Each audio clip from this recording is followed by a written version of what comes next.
The problem we have right now in America, all the way around, is that several years ago, the pharmaceutical companies came to the government and said, unless you do something about the problems we're having with this thing we're doing that has a lot of adverse reactions, we're going to quit making the vaccines.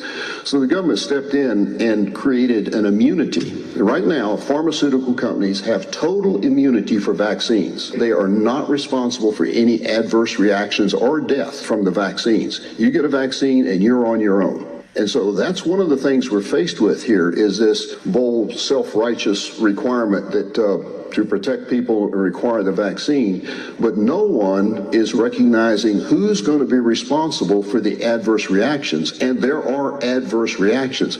I have a report in Medicare, out of Medicare, which is a very accurate report that shows we're having significant reactions and numbers of deaths. And so until somebody says they're going to be responsible, all we're doing is shoveling back off on the worker that if they get the vaccine and have an adverse reaction, they've got to take care of it themselves. So for those that are advocating that this is the right thing to do, somebody is going to have to step up and say who's going to be responsible for it. And Mr. Chairman, that's one of the main things that's missing from this whole thing is it's all dumped on the individual that is being forced to take this medical procedure, experimental medical procedure that is far from perfect, well documented far from perfect, in which we have had thousands of people die and thousands of people end up in the hospital, but they are responsible for it, not the employer, not the government, not the manufacturer who's putting it out. And until we get that solved,